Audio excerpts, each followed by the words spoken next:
Baby followed a mother bear with broken leg in the forest. What happened next will shock you. Let us know where you're watching from. Let us know where you're watching from. If you love my content, consider supporting it with a super thanks. Every bit of your support helps us create even more amazing stories for you. The morning sun peeked through the tall pine trees surrounding the small wooden cabin where Noah and Emma Watson lived with their baby daughter Lily. The cabin sat at the edge of Pine Ridge Forest, a place where wildlife roamed freely and humans rarely ventured deep inside. That morning was like any other. Birds chirping, leaves rustling in the gentle breeze, and little Lily playing in her playpen near the open window. Emma was busy preparing breakfast in the kitchen while Noah chopped firewood outside. Neither of them noticed the wounded mother bear limping along the narrow dirt path that ran behind their cabin. The bear moved slowly, each step causing her to wince in pain. Her front right leg was badly hurt, possibly broken, and she struggled to put any weight on it. Despite her injury, she pressed forward, driven by some unseen force. Little Lily, just 18 months old with bright, curious eyes and soft blonde curls, spotted the bear from her playpen. Instead of fear, her innocent face showed concern. She watched as the massive creature hobbled past their yard, leaving uneven tracks in the soft earth. The bear paused briefly, looking back toward the cabin with sad, tired eyes, before continuing her painful journey into the deeper parts of the forest. Something about the bear's suffering called to Lily. Perhaps it was the pure empathy that only children possess before the world teaches them fear. When Emma stepped away to answer the phone and Noah moved to the front of the cabin, Lily managed to push open the screen window just enough. With the determination of a toddler who had recently learned to walk, she climbed out and tumbled softly onto the grass below. Lily stood up, brushed off her tiny overalls, and began following the trail of the injured bear. Her small feet carried her away from safety and into the mysterious forest that had always been forbidden. The distance between the small child and the wounded animal grew smaller with each determined step. Neither the bear nor the baby knew that this unusual encounter would change both their lives forever. Noah finished stacking the firewood and wiped a sweat from his forehead. The morning had grown warmer, and he looked forward to the pancakes Emma was making. He walked around to the back of the cabin, planning to wash his hands at the outdoor pump when he noticed unusual marks in the dirt. Large paw prints alongside tiny footprints that could only belong to Lily. "Emma!" he shouted, his heart suddenly pounding. "Where's Lily?" Emma rushed to the window where she had left their daughter playing. The empty playpen and pushed-open screen told them everything they needed to know. Their baby had somehow gotten out and was now somewhere in the forest, following a wild animal. Meanwhile, deeper among the trees, the mother bear continued her painful journey. Each step sent shooting pain through her leg, causing her to pause frequently. The wound was fresh, likely from a hunter's trap she had escaped. Blood matted her dark fur, and she breathed heavily from the exertion and pain. Lily followed at a distance, stumbling over roots and rocks but always getting back up.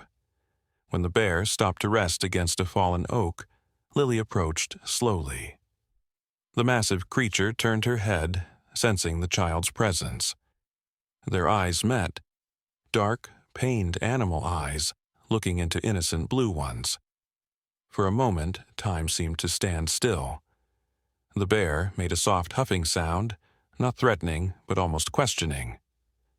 Lily, unafraid, reached out her tiny hand as if to offer comfort. The bear did not move away.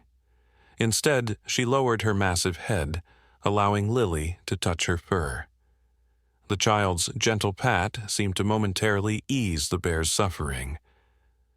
Back at the cabin, Noah grabbed his rifle while Emma called their neighbors for help. "Our baby is following a bear into the forest," she explained through tears. Word spread quickly through the small community, and soon a search party was forming. The local ranger, Marcus Thompson, arrived first with tracking equipment and medical supplies. "What kind of bear was it?" Marcus asked, his face grave with concern. "I didn't see it," Noah admitted. "But the tracks suggest it's a full-grown black bear, and it appears to be injured." "An injured bear is unpredictable," Marcus warned. "We need to move quickly, but carefully." As the search party ventured into the forest, the sky began to darken with gathering storm clouds. Time was running out before rain would wash away the tracks they were following, and before darkness would make the search nearly impossible. In the heart of the forest, Lily and the bear had formed an unusual bond. When the bear resumed her difficult journey, Lily followed, occasionally offering comforting pats when the animal needed to rest. Otenko the bear seemed to accept the child's presence, sometimes looking back as if to make sure Lily was still following. Their strange procession continued deeper into the forest, toward a destination only the mother bear knew. The trees grew thicker, blocking out much of the daylight. Strange sounds echoed around them, birds calling warnings, small animals scurrying away, and the distant rumble of thunder. Lily should have been terrified, but instead she felt a strange sense of purpose, as if she was meant to help this suffering creature.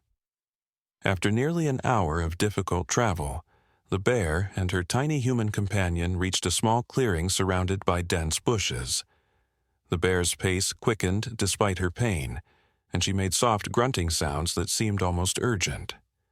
Lily struggled to keep up, her little legs tired from the long walk. The bear pushed through a thick wall of bushes and disappeared from view. Lily hesitated for the first time, suddenly unsure without the bear's guidance. Then she heard a sound that made her heart beat faster, a soft, whimpering cry that didn't come from the mother bear. Curiosity overcame caution, and Lily pushed through the bushes after the bear. What she found on the other side made her gasp with wonder.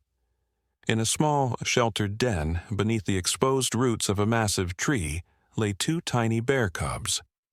One was moving around normally, but the second lay very still, making weak crying sounds. The mother bear limped to her cubs, nuzzling them gently. The healthy cub responded eagerly, while the sick one barely moved. Lily watched as the mother bear tried to encourage her weak cub to stand, but it couldn't seem to find the strength. The mother bear turned to look at Lily, and in that moment the child understood. This was why the bear had been so determined to return to this spot despite her injury. Her babies needed her, especially the sick one. Perhaps the bear had been searching for food or medicine when she was caught in the trap. Lily approached slowly and knelt beside the sick cub. It was small, probably only a few weeks old, with fluffy black fur and closed eyes.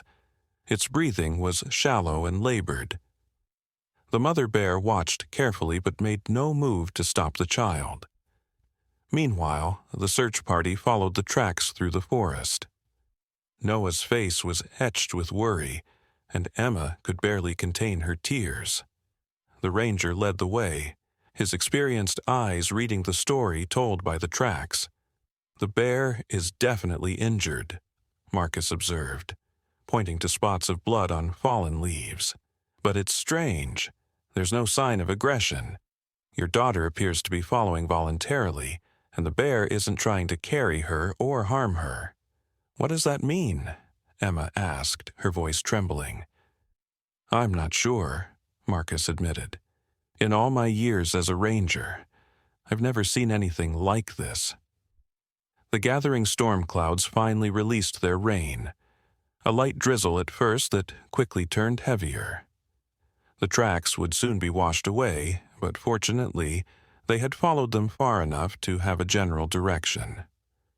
Back in the den, Lily noticed the mother bear trying to reach something just outside the entrance, a small pool of rainwater that had formed in a natural depression in the rock.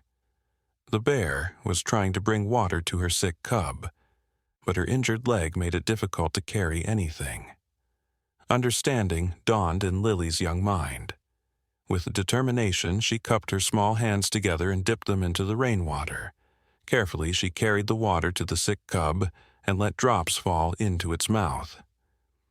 The cub responded weakly, licking at the moisture.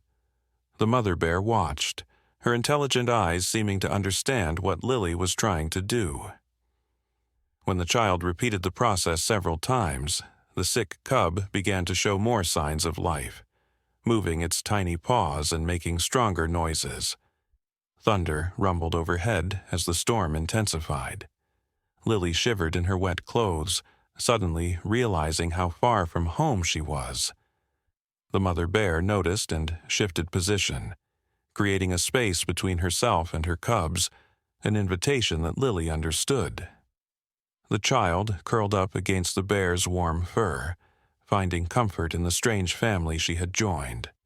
The rain fell in sheets now, drenching the search party and obscuring their vision. Noah's desperation grew with each passing minute. "Lily," he called repeatedly, his voice hoarse from shouting. The other searchers spread out, covering more ground despite the challenging conditions. Marcus studied a broken twig. "They came this way not long ago," he said. "The bear seems to be heading toward the northern ridge. There are several caves and dens in that area where bears often raise their young." Emma clutched Noah's arm. "You think the bear has cubs? Is that where it's taking our baby?" "It's possible," Marcus replied. "If this bear is a mother with cubs, that might explain her behavior. She might not see your daughter as a threat or as prey. But an injured mother bear protecting her cubs could be even more dangerous," Noah argued. Marcus nodded grimly. "We need to approach very carefully when we find them. No sudden movements, no loud noises." The search party pressed on, fighting against the rain and wind. The forest had become a maze of shadows and sounds, disorienting even to experienced woodsmen. Every minute felt like an hour to the worried parents. In the den, Lily continued to help the sick cub, bringing water and stroking its fur just as she had seen the mother bear do. The cub's condition seemed to be improving, its breathing becoming more regular. The mother bear watched over them all, occasionally licking her own wound, which continued to bleed slowly. Lily noticed the bear's pain and remembered something her mother always did when she got hurt. She tore a small strip from the bottom of her shirt and dipped it in the rainwater. With gentle hands, she placed the damp cloth on the bear's injured leg. The bear flinched at first, but then relaxed, seeming to understand the child's intention. The healthy cub grew curious about this strange visitor and cautiously approached Lily. It sniffed her hands and clothes, making soft grunting noises that made Lily giggle. For a moment, the fear and danger of their situation were forgotten as child and cub engaged in innocent play. Outside, the storm raged on. Lightning flashed across the sky, briefly illuminating the forest in harsh white light. In one such flash, Noah spotted something, a small opening among dense bushes, partially hidden by overhanging tree roots. "There!" he shouted, pointing toward what looked like a den entrance. "That could be where they are." The search party approached cautiously, their flashlight beams cutting through the darkness. Noah wanted to rush forward, to call out his daughter's name, but Marcus held him back. "If the bear is in there with your daughter, we need to be extremely careful," the ranger warned. "Let me approach first." Marcus crept toward the den entrance, moving slowly to avoid startling any animals inside. The parents held their breath, their hearts pounding with fear and hope. Had they finally found their little girl? And if so, would they find her safe, or they couldn't bear to complete the thought. Inside the den, Lily had fallen asleep against the mother bear's warm side, one small hand resting on the sick cub. The healthy cub had curled up beside its sibling, and for a moment they looked like one unusual family seeking shelter from the storm. The mother bear's ears perked up at the sound of approaching footsteps. She raised her head and let out a low, warning growl, careful not to wake the sleeping child. Her protective instincts told her to defend her cubs and this strange human child who had somehow become part of her responsibility. Outside, Marcus heard the growl and stopped. "There's definitely a bear in there," he whispered to the others. "Everyone stay back. Noah, I know you want to rush in, but that could be disastrous." "But my daughter is in there," Noah protested, his voice breaking. "And we'll get her out safely," Marcus promised, "but we need to be smart about this." The ranger took a small flashlight and shone it gently into the den opening. What he saw made him freeze in astonishment. "I don't believe it," he whispered. "What? What do you see?" Emma demanded, moving forward despite the warning. Marcus didn't try to stop her this time. "Look," he said simply, holding the light steady. Emma peered into the den and gasped. There was Lily, sleeping peacefully against the fur of an enormous black bear. Two cubs were nestled nearby, and one of them appeared to be sick or injured. The mother bear was watching the entrance warily, her eyes reflecting the flashlight beam, but she made no move to attack. Most shocking of all was Lily's small hand resting on the bear's injured leg, where a makeshift bandage made from her shirt had been placed. She's helping them," Emma whispered in disbelief. Noah looked too, his eyes wide with amazement. The sight defied everything he had ever believed about wild animals, especially predators like bears. His daughter wasn't being held captive or threatened. She was being protected. "I've never seen anything like this in all my years as a ranger," Marcus admitted. "This goes against everything we know about bear behavior." The mother bear watched them warily, but seemed to understand they weren't there to harm her or the cubs. Perhaps she recognized the same concern in the human parent's eyes that she felt for her own young. "What do we do now?" Noah asked, his voice barely audible. Marcus thought for a moment. "The bear is injured, and one of the cubs appears sick. They need help, and so does your daughter. I have some medical supplies and food in my pack. Let's see if the bear will allow us to help." Slowly, carefully, Marcus took out a bottle of water and some clean bandages. He moved toward the den entrance, speaking in a soft, soothing voice. "It's okay. We're here to help. No one's going to hurt you or your cubs." The mother bear growled softly, but didn't charge. Marcus took this as permission to come closer. Inch by inch, he entered the den, followed by Emma and Noah, who couldn't bear to be separated from their daughter any longer. The movement and voices woke Lily. She rubbed her eyes sleepily and then lit up with joy. "Mama! Dada!" she called out, but didn't move from her position next to the bear and cubs. "Lily, are you okay?" Emma asked, fighting the urge to rush forward and grab her child. Lily nodded. "Bear hurt," she explained in her limited vocabulary, pointing to the mother bear's leg. "Baby bear sick." She gestured to the weaker cub. Noah marveled at his daughter's compassion and bravery. Even at her young age, she had recognized suffering and tried to help, without fear or prejudice. Marcus examined the mother bear's injury from a safe distance. "It looks like a trap wound. Not too deep, but it needs cleaning and proper bandaging." The mother bear seemed to understand they were trying to help. She remained still but alert as Marcus slowly approached with medical supplies. "This is extraordinary," he whispered. "She's allowing us near her cubs. I've never seen a wild bear do that." With extreme caution, Marcus began treating the mother bear's wound. He cleaned it gently with antiseptic wipes and applied proper bandages. The bear winced, but remained surprisingly calm, as if she understood this temporary pain was necessary for healing. Emma sat nearby with Lily in her lap, whispering reassurances and checking her daughter for any injuries.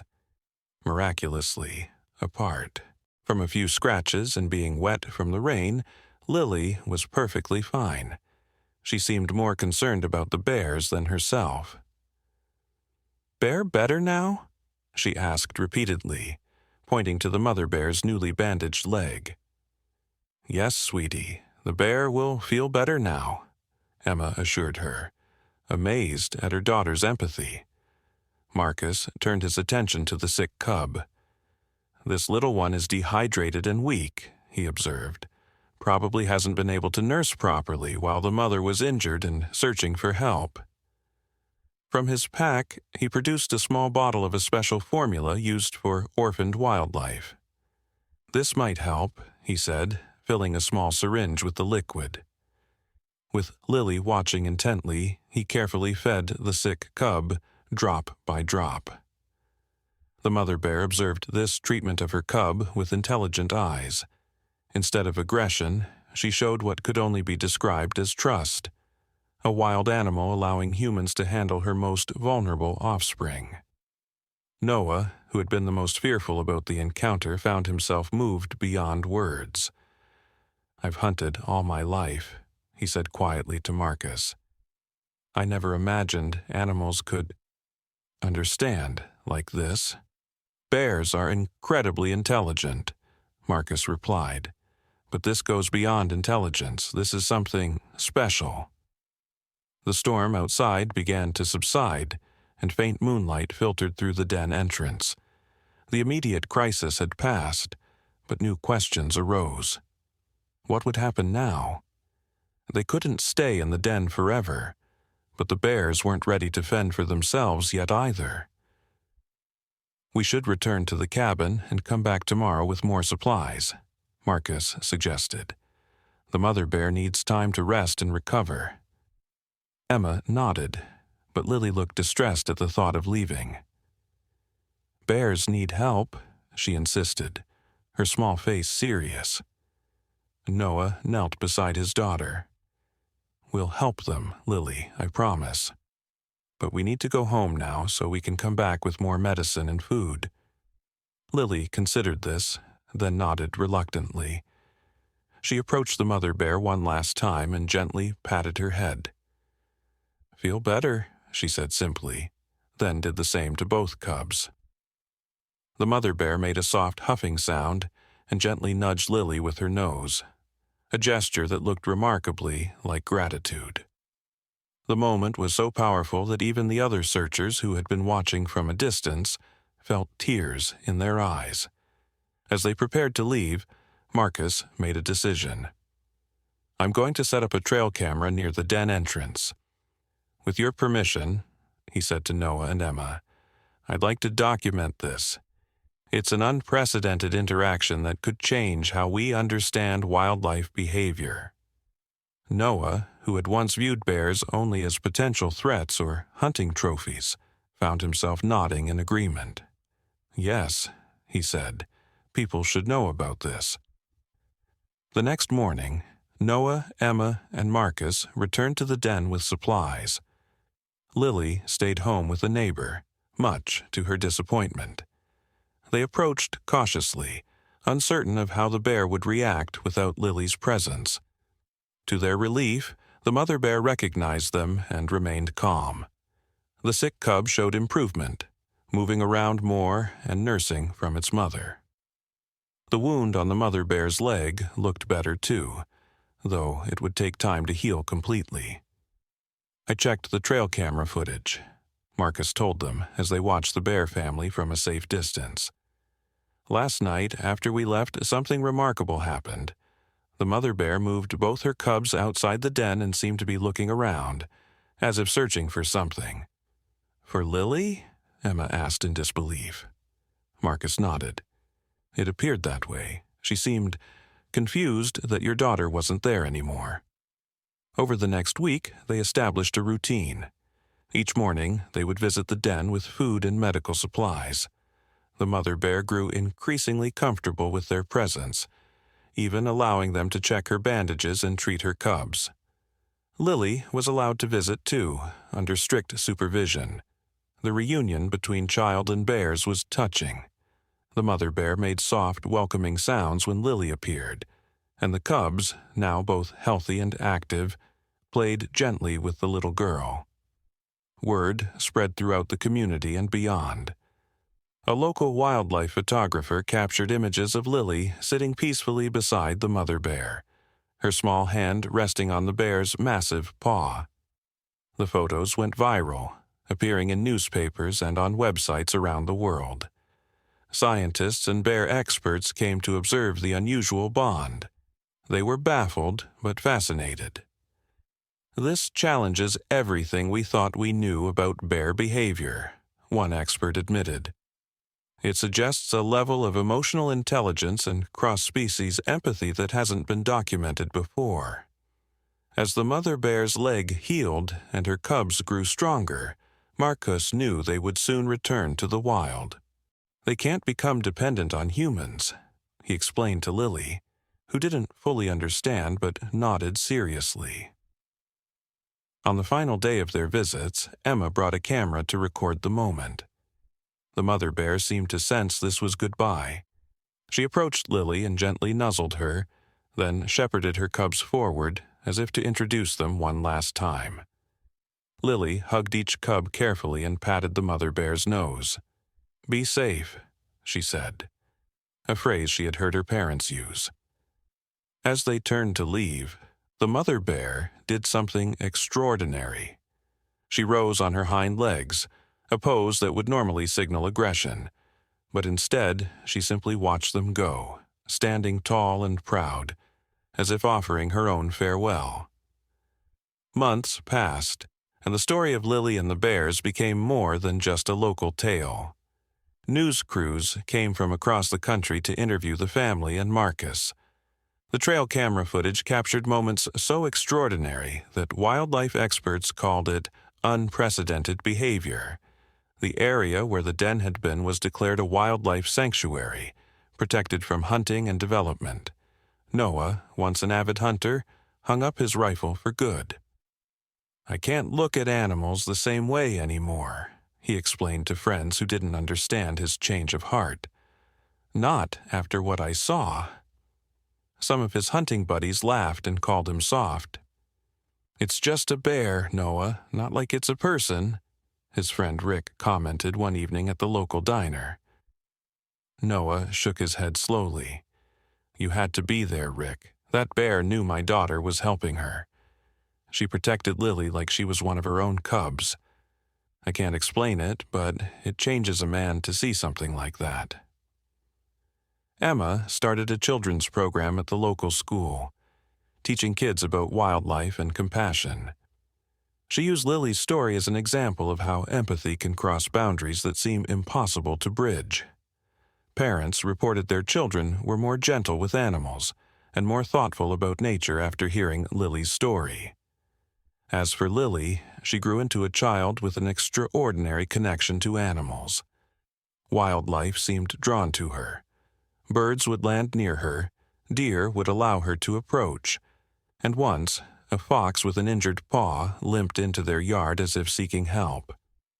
Noah and Emma helped Lily bandage the fox's paw, and for 3 days, it stayed in a makeshift shelter they built, allowing them to feed it before disappearing back into the forest, leaving only paw prints to show it had been there at all.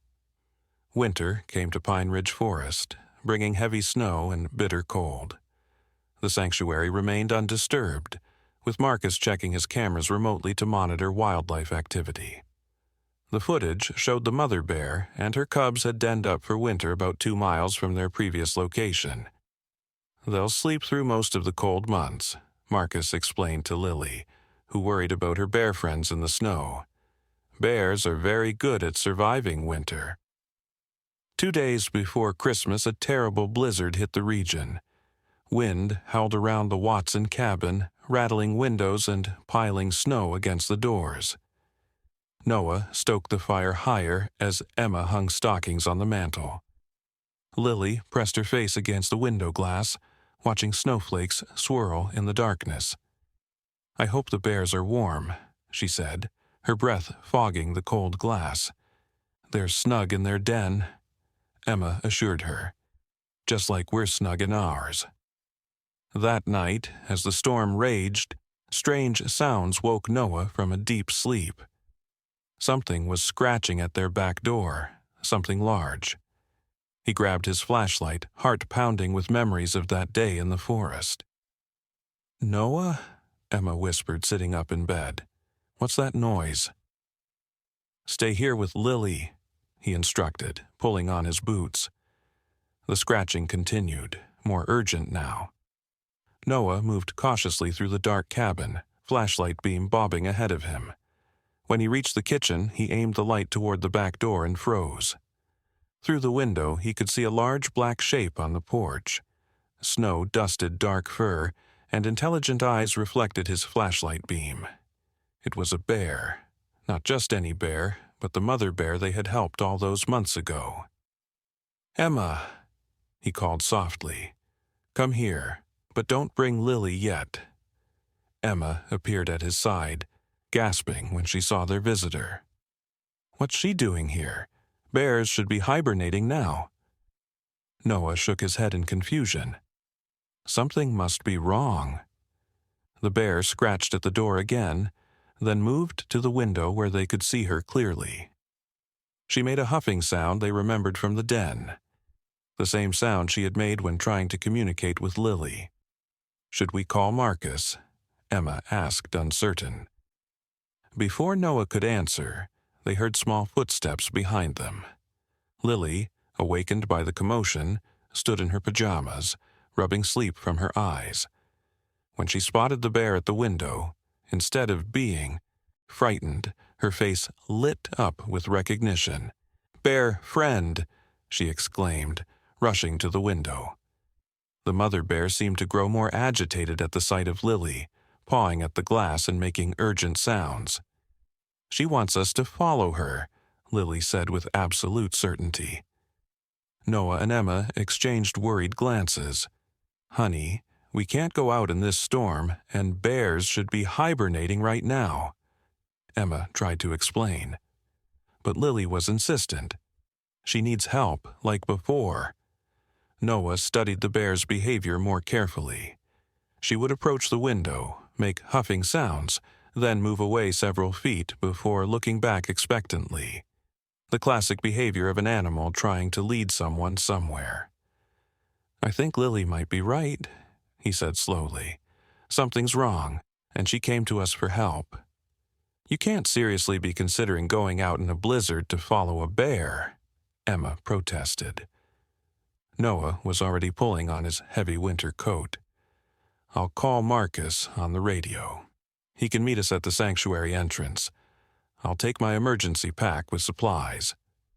"I'm coming too," Lily declared, standing as tall as her small frame allowed. "Absolutely not," Emma said firmly. "It's dangerous enough for your father to go out in this weather." Lily's face crumpled. "But the bear came for me. She knows me." Noah knelt before his daughter. "Your mom is right, Lily. It's too dangerous, but I promise I'll help your bear friend." After a tense discussion, they reached a compromise. Emma and Lily would follow in their truck, staying safely inside while Noah and Marcus investigated whatever the bear was trying to show them. Noah radioed Marcus, who was stunned but agreed to meet them. When Noah opened the back door, the mother bear backed away but didn't flee. She waited while he gathered his emergency pack and pulled on snowshoes. When he stepped onto the porch, she made a soft sound and moved toward the tree line, looking back to make sure he was following. "I can't believe I'm doing this," Noah muttered, switching on his headlamp and trudging after the bear into the snowy forest. The blizzard made progress difficult, but the mother bear seemed to know exactly where she was going. She moved with purpose, occasionally waiting for Noah to catch up. Through radio updates, Noah guided Emma and Marcus to follow in their vehicles as far as the forest roads would allow. After nearly 40 minutes of difficult travel, the bear led Noah to a steep ravine. The beam of his headlamp revealed what had drawn the bear from her winter sleep. One of her cubs had fallen into the ravine and was stranded on a narrow ledge about 15 feet down. The cub was making pitiful crying sounds, clearly injured and unable to climb out. "I found them," Noah radioed to Marcus and Emma. "One of the cubs is trapped in Peterson's ravine. The mother can't reach it." The bear paced anxiously at the edge of the ravine, occasionally calling to her cub. The second cub was nowhere to be seen, likely safe in their den. Noah realized with astonishment that the mother bear had remembered him, remembered that his family had helped her before, and had deliberately sought their assistance again. Marcus arrived first, equipped with climbing gear and a tranquilizer gun. "This is unbelievable," he said, staring at the mother bear who watched them warily but made no threatening moves. "Bears don't seek human help. It goes against everything we know about their behavior." "This one does," Noah replied simply. Emma arrived with Lily, keeping the truck's headlights pointed toward the ravine to provide additional light. Despite promises to stay in the vehicle, Lily pressed her face against the window, watching intently. "The cub looks injured," Marcus observed after examining it with binoculars. "Probably a broken leg from the fall. I can rappel down and bring it up in a carrier, but the mother might attack if she thinks we're hurting her cub." "She won't," Noah said with surprising confidence. "She knows we're helping." Still, they took precautions. Emma would keep Lily safely in the truck, and Marcus would keep the tranquilizer gun ready just in case. Noah would handle the actual rescue, since the mother bear seemed to trust him most. As Noah prepared to rappel down the ravine, the truck door suddenly opened. Before Emma could stop her, Lily had slipped out and was running toward the bear. "Lily, no!" Emma screamed, scrambling after her daughter. But something remarkable happened. The mother bear moved to meet Lily, making soft, almost purring sounds. Lily stopped in front of the massive creature, looking tiny against the bear's hulking form.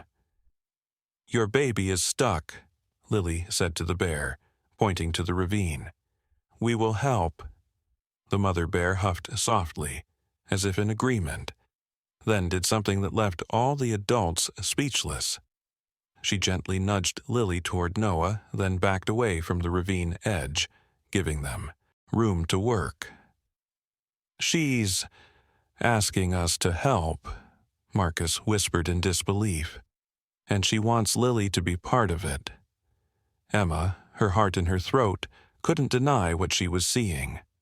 The mother bear was deliberately communicating her needs and showing trust in their family, especially in Lily.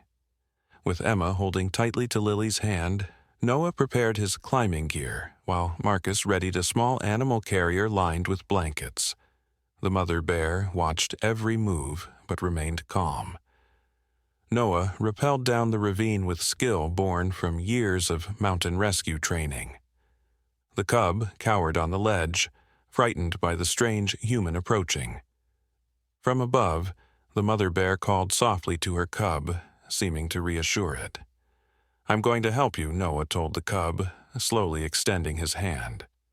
The small bear sniffed his fingers curiously. From the edge, Lily called down, "It's okay, baby bear. My daddy will bring you to your mommy." Whether it was Lily's voice or some unseen communication from its mother, the cub allowed Noah to carefully place it in the carrier. Its right front leg was clearly broken, an eerie echo of its mother's previous injury. With Marcus's help, Noah brought the carrier safely to the top of the ravine. The mother bear approached cautiously as they set the carrier down and opened it. The injured cub limped out, crying pitifully, and rushed to its mother, who immediately began licking it all over, checking for injuries. "We need to help fix the leg," Lily insisted, tugging on Marcus's coat. Marcus nodded. "You're right, Lily. It needs medical attention." The challenge was convincing the mother bear to let them take her cub for treatment. But once again, the extraordinary animal seemed to understand their intentions. When Marcus slowly approached with a blanket, she watched carefully but did not interfere as he gently wrapped her cub. "We'll take good care of your baby," Lily promised the mother bear, "like you took care of me in your den." The mother bear made a soft sound and gently nudged her cub toward Marcus, an act of trust so profound that Emma felt tears freezing on her cheeks in the bitter cold. They brought the injured cub to Marcus's Wildlife Rehabilitation Center at the edge of the sanctuary. The mother bear followed them the entire way, keeping pace with their slow-moving vehicles through the snowy forest. When they arrived at the center, she waited outside, occasionally looking through the windows as if checking on her cub's progress. The veterinarian Marcus called was astonished by the situation.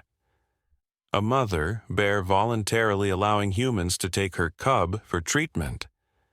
I've never heard of such a thing in all my years of wildlife medicine. X-rays confirmed a clean break in the cub's leg. "Fortunately, it's a simple fracture," the vet explained as she applied a cast. "Bears heal quickly, especially young ones. With proper care, it should heal completely in a few weeks." Throughout the procedure, Lily insisted on staying nearby, talking softly to the sedated cub. "Your leg will be better soon," she promised, "just like your mommy's leg got better." By morning, the blizzard had stopped, leaving the world blanketed in pristine white. The cub was awake and alert, though groggy from pain medication. The mother bear remained outside, occasionally visible through the windows as she paced in the snow. "We can't keep the cub here long," Marcus explained to the family. "It needs to return to the wild with its mother, but it also needs proper medical care while the leg heals." Noah suggested a solution. "What if we build a temporary shelter near their den?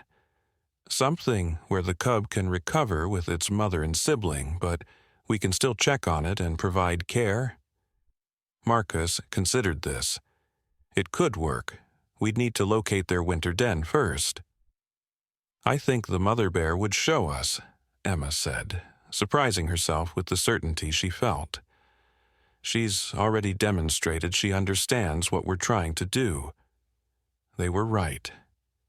When they cautiously brought the cub outside in a carrier, the mother bear approached, checking on her baby through the wire door. After a moment of what looked remarkably like contemplation, she turned and began walking slowly through the snow, pausing to look back at them expectantly. "She's leading us to their den," Marcus confirmed as they followed at a respectful distance. The den was located under the gnarled roots of a massive oak tree, nearly invisible unless you knew exactly where to look. The second cub peeked out cautiously as its mother approached. Snow had built up around the entrance, creating additional insulation against the winter cold. Over the next few days, Noah, Marcus, and several volunteers constructed a simple wooden shelter that extended from the natural den. It provided protection from the elements while allowing the bear family to remain together. A small door allowed humans to check on the injured cub and provide food and medical care. Most remarkably, the mother bear seemed to understand and accept this arrangement. She would move deeper into the natural den when humans approached, but showed no aggression. The injured cub grew accustomed to their visits and would eagerly accept the extra food they brought. Word of this extraordinary situation spread quickly. Wildlife experts, researchers, and media outlets clamored for access to observe and document what many were calling a breakthrough in human-wildlife relations.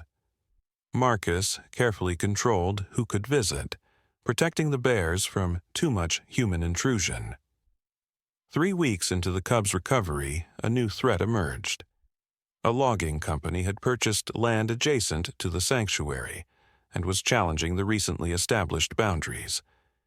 Their legal team argued that the sanctuary designation had been rushed through without proper procedures and should be reversed.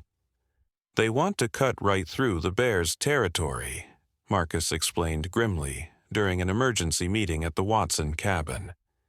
"If they win this legal challenge, the sanctuary could be reduced by nearly half its current size. But that would displace dozens of animals, not just our bear family," Emma protested. "Exactly.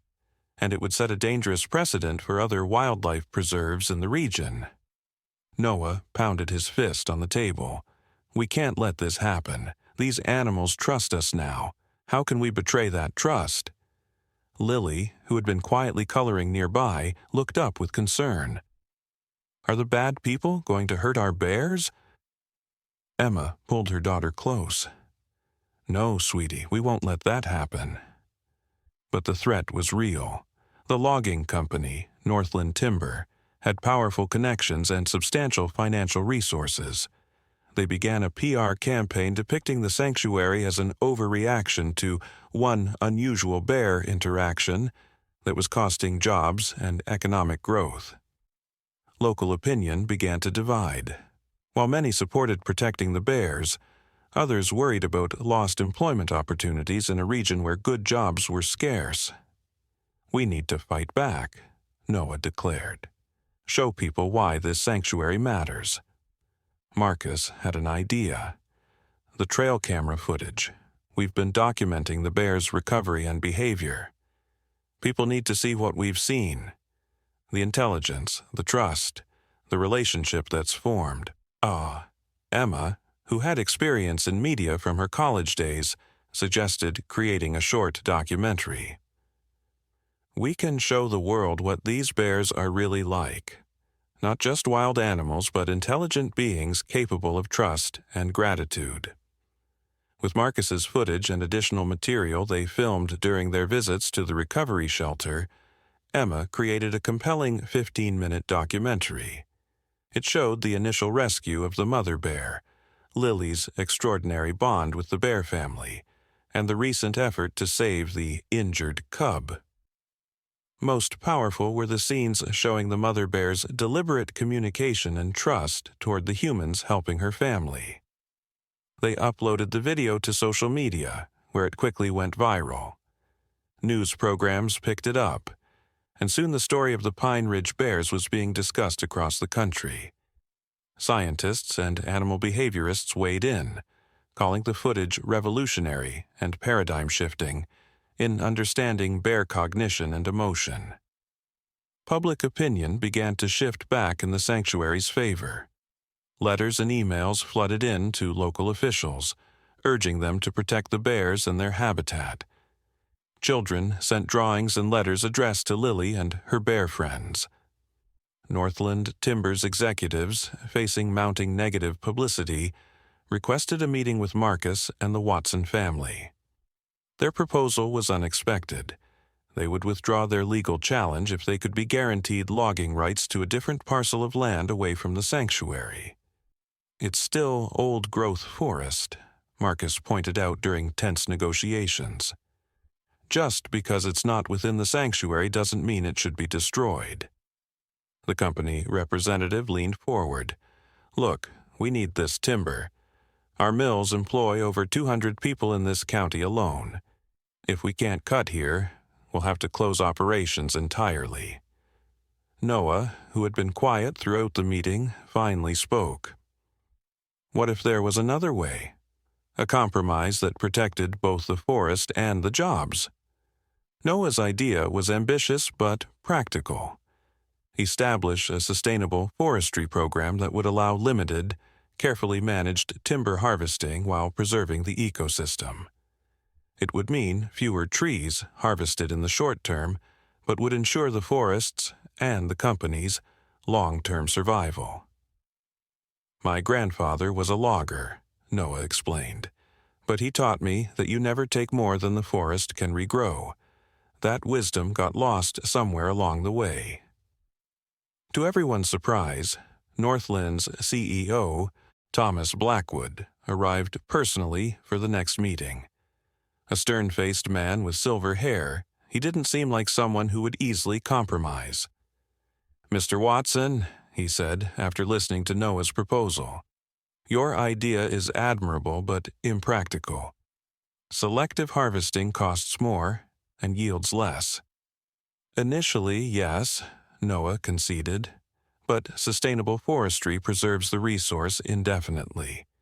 Your company could be harvesting these same lands 100 years from now instead of constantly fighting for new territory."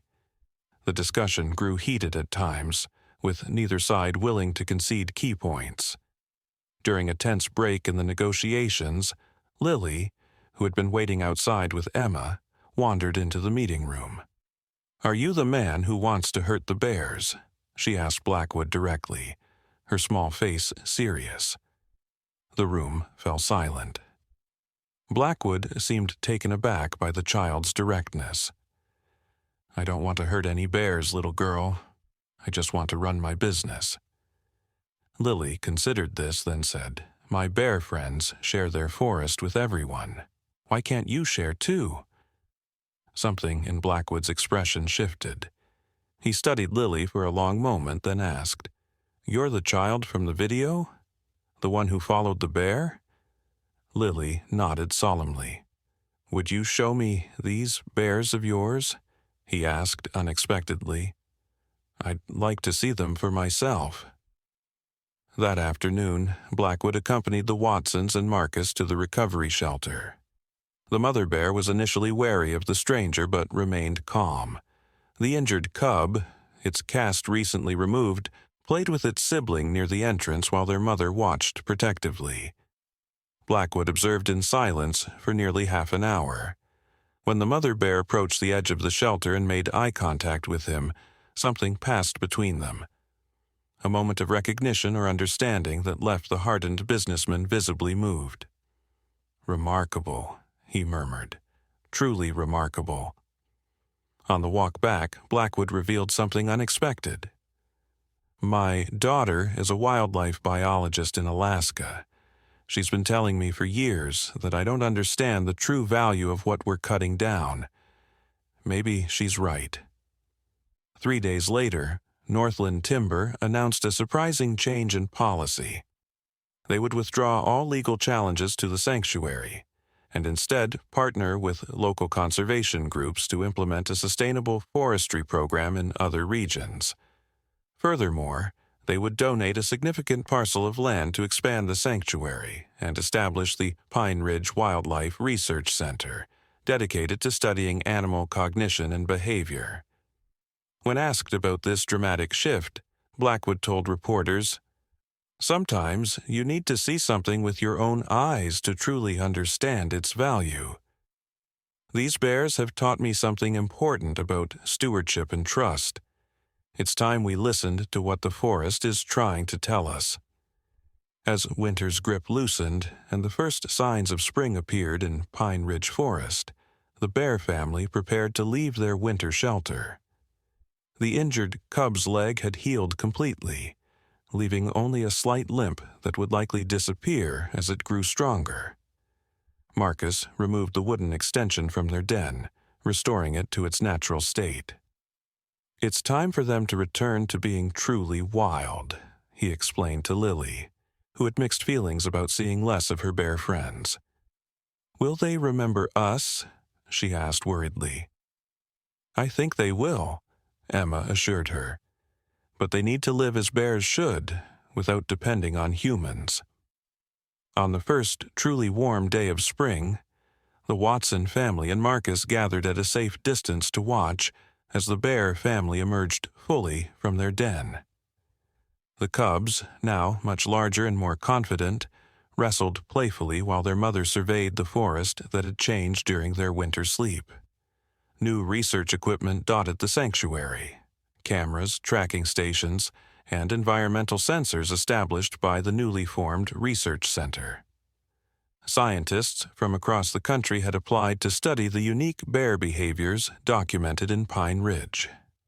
The mother bear seemed to notice their human observers. She stood watching them for a long moment, then deliberately approached, stopping about 30 feet away. close enough for recognition but far enough to remain wild. "She's saying goodbye," Lily said softly. As if confirming the child's words, the mother bear made the familiar huffing sound they had come to recognize, then turned and led her cubs deeper into the forest. The family disappeared among the trees, leaving only tracks in the soft spring earth to show they had been there. That night, Lily was unusually quiet during dinner. When Emma asked what she was thinking about, the little girl replied, "The bears taught people to be kind, didn't they, Mama?" Emma smiled. "Yes, they did. They taught us that kindness can cross boundaries we never thought possible. And they taught the logging man, too." "Mr. Blackwood? Yes, I suppose they did." Lily nodded, satisfied. That's what the bear wanted all along. Noah and Emma exchanged puzzled glances. "What do you mean, sweetie?" Noah asked. "The mother bear," Lily explained with a child's simple clarity. "She followed me first so I would follow her. Then she came to our house in the snow. She wanted to show people that bears are smart and kind. She knew people would help if they understood." The adults were silent, struck by the profound possibility in Lily's words. Could the mother bear have been that deliberate in her actions? Had she somehow known that by forming this connection with humans, she might ultimately protect her home and her kind? "From the mouths of babes," Marcus murmured, shaking his head in wonder. 5 years passed, and Pine Ridge transformed from a remote forest region to a renowned wildlife research center. The sanctuary expanded to protect over 50,000 acres of pristine habitat. Sustainable forestry practices, pioneered by Noah and Northland Timber, became a model adopted throughout the state. Lily, now 9 years old, had become something of a celebrity in wildlife conservation circles. Her natural affinity for animals remained extraordinary. She could approach creatures that normally fled from humans, and injured wildlife seemed drawn to her. Several times a year, she gave talks to school children about respecting and protecting animals, always ending with the story of the mother bear who had changed so many lives. Emma's documentary had spawned a series on animal intelligence, featuring remarkable stories of human-animal cooperation from around the world. She now ran the education department at the research center, teaching visitors about the complex emotional lives of the creatures sharing our planet. Noah had found his calling managing the sustainable forestry program, showing it was possible to use forest resources without destroying the ecosystem. His program employed more people than traditional logging had, proving that conservation and economic prosperity could coexist. As for the bears, they remained wild but never completely disappeared from the Watsons' lives. Trail cameras occasionally captured footage of a large female black bear with a slight limp and her nearly grown cubs.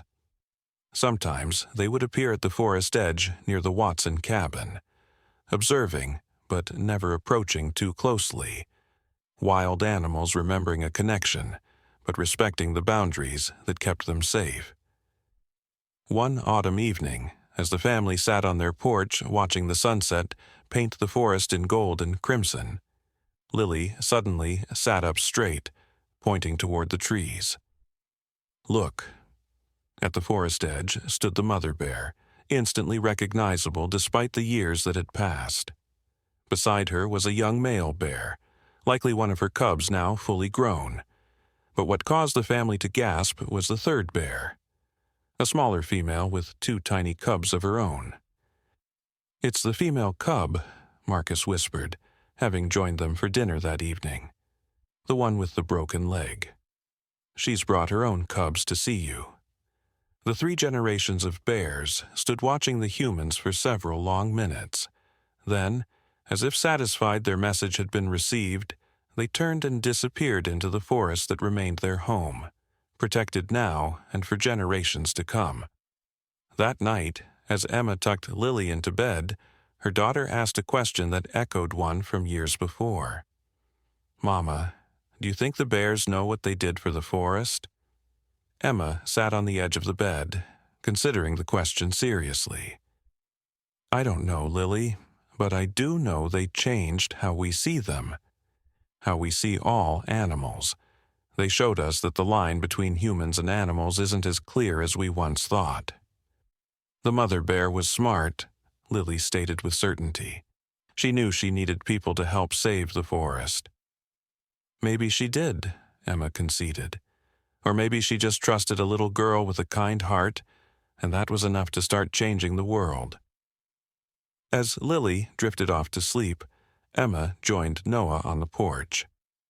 The night was clear, stars glittering above the dark silhouette of Pine Ridge Forest. Somewhere in that darkness, bears dreamed their bear dreams, perhaps remembering a strange time when their lives had intertwined with humans. Do you ever wonder if Lily might be right? Noah asked quietly. About the mother bear deliberately seeking human help not just for herself, but for all the forest. Emma leaned against his shoulder. Scientists would say we're projecting human motives onto animal behavior.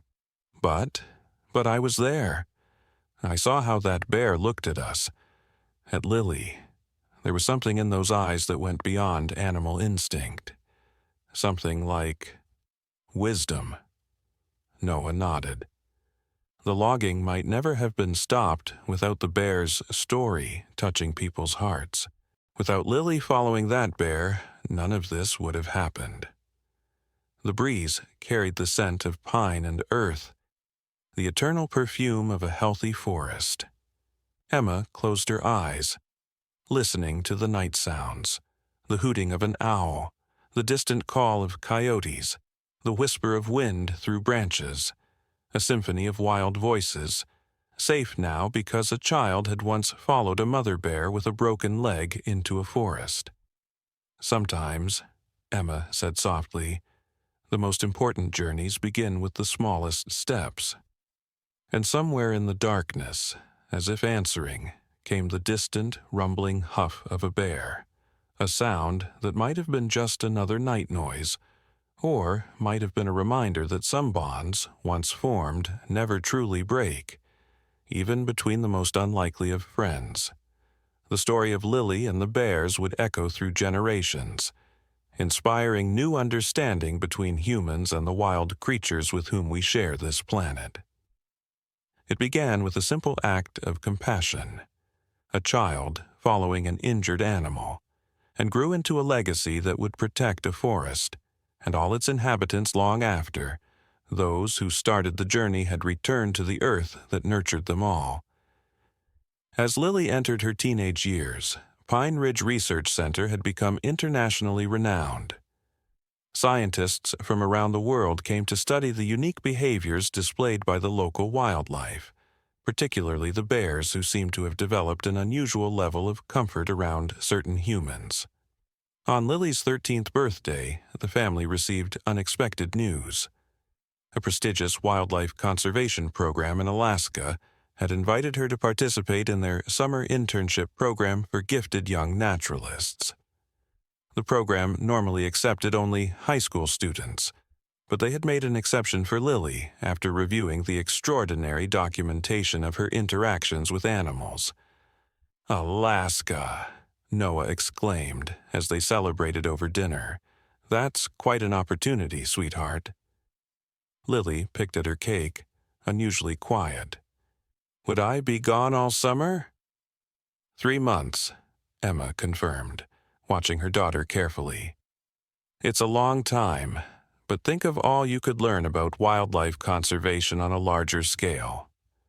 Marcus, who had become like an uncle to Lily over the years, added, the Denali Preserve has some of the most extensive bear populations in North America.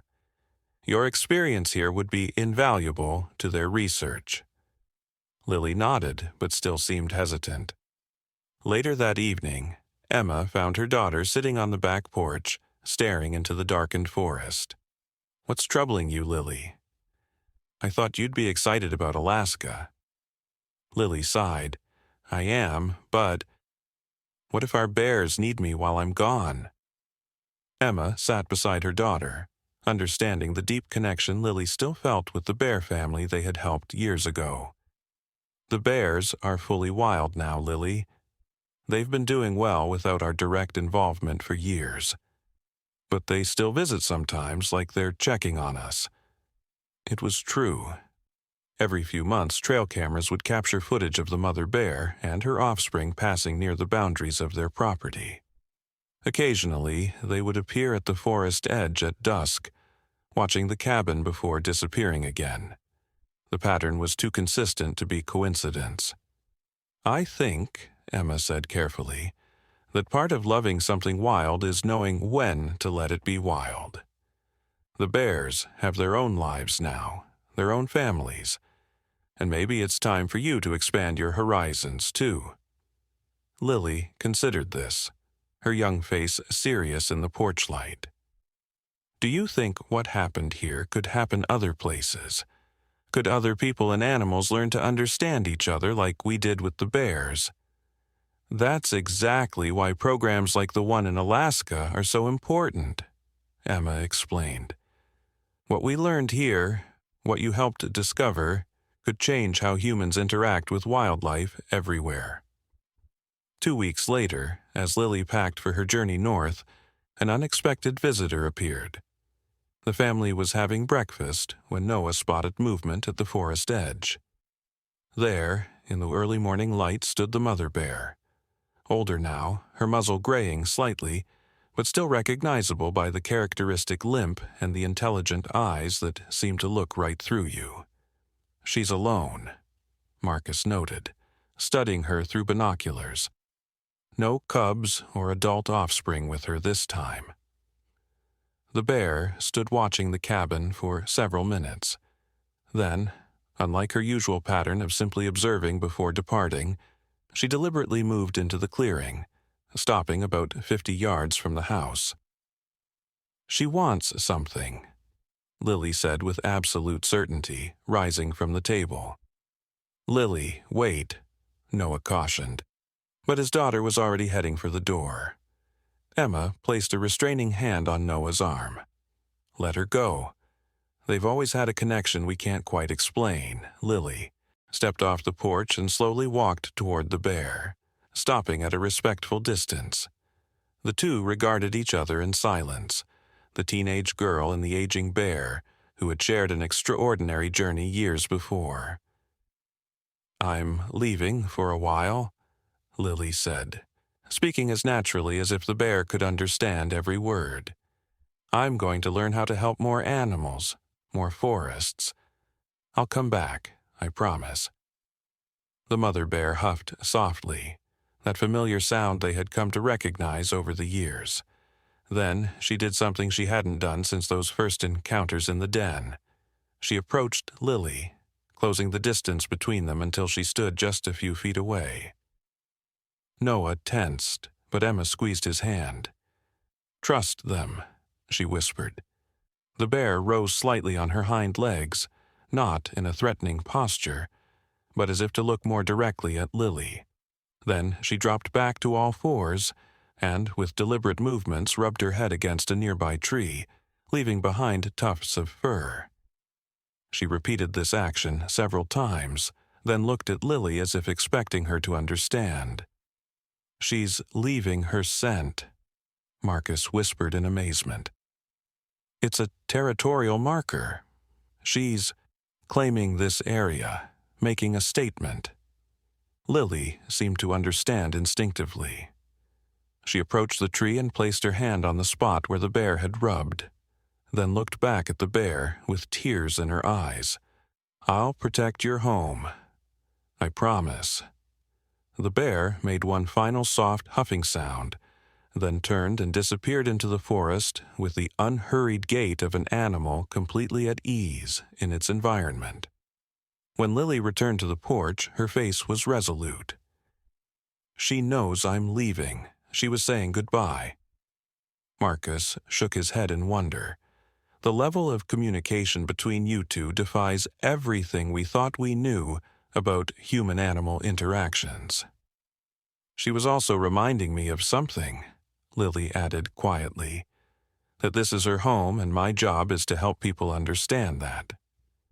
As she boarded the plane for Alaska the following week, Lily carried a small vial containing several strands of the mother bear's fur, a tangible reminder of the promise she had made to protect the forest and the creatures who called it home.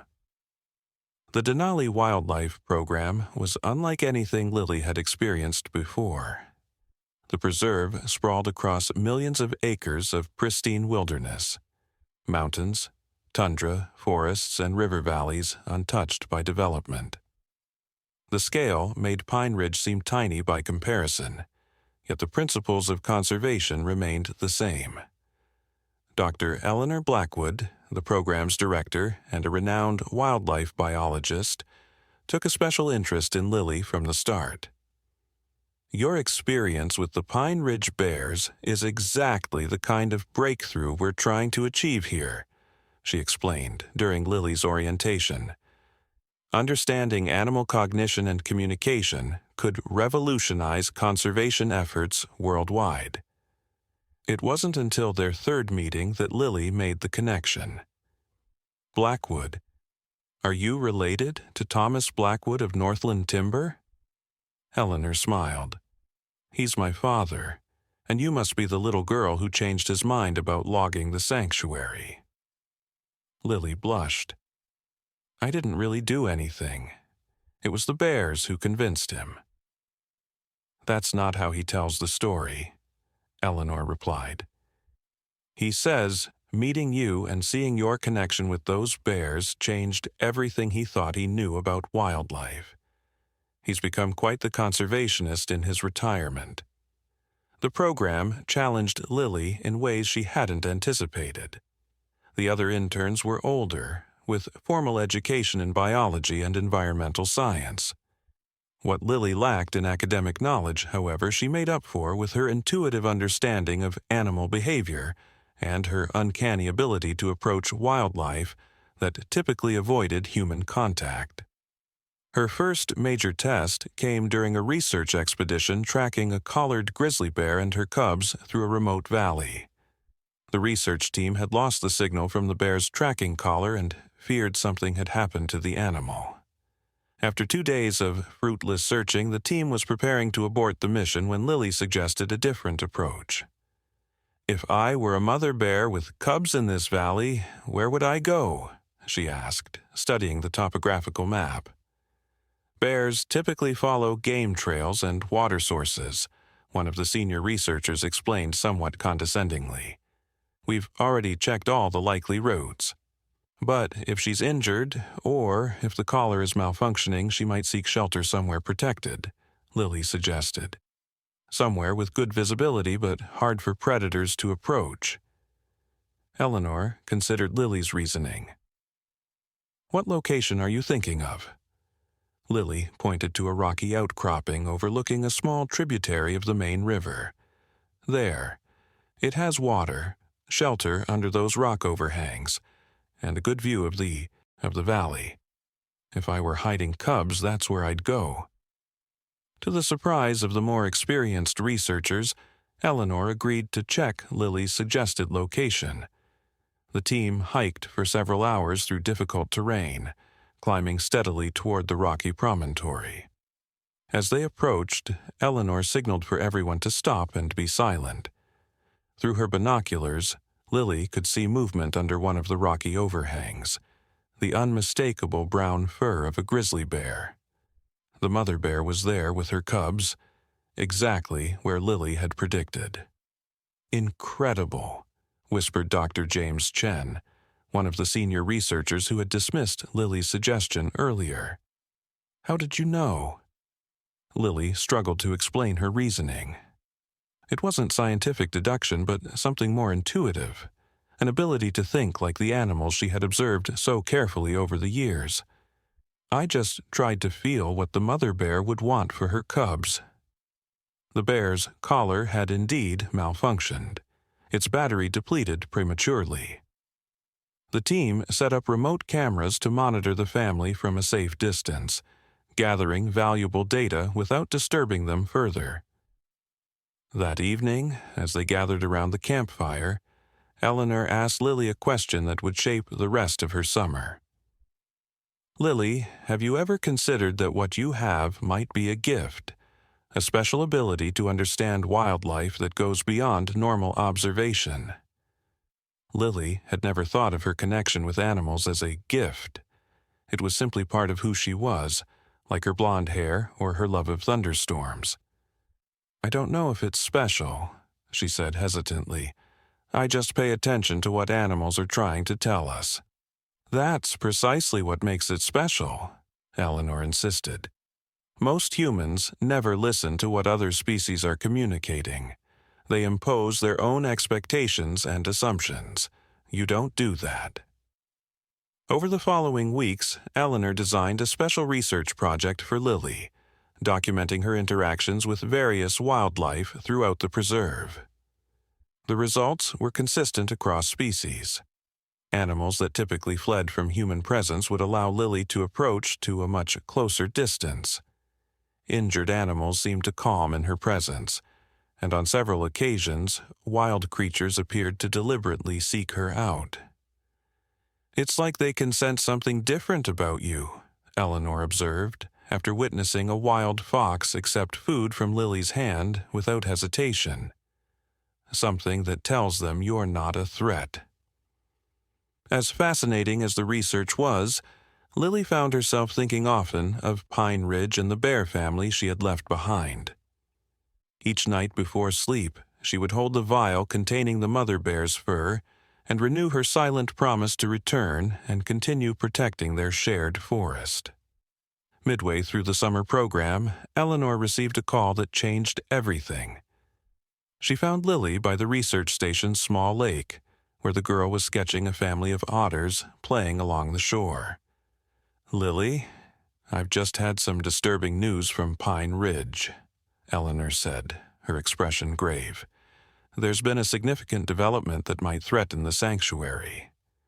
Lily's heart sank. "What's happened?" "A mining company has discovered potentially valuable mineral deposits beneath part of the sanctuary.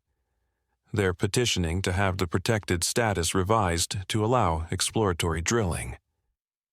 Lily felt as if the ground had dropped away beneath her. "But they can't do that. It's protected land. Unfortunately, the mineral rights were established before the sanctuary designation.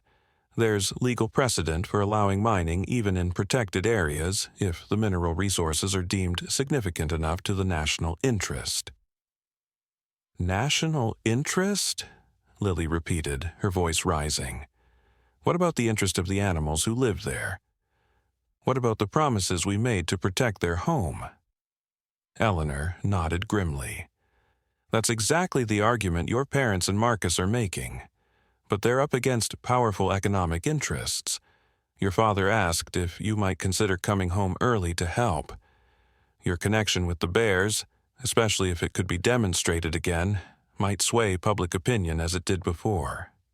Lily didn't hesitate. "I have to go back. I promised." 2 days later, Lily was on a plane heading south, leaving the Alaskan wilderness behind much earlier than planned. As she watched the vast forests and mountains disappear beneath the clouds, she thought about the mother bear's final visit before her departure.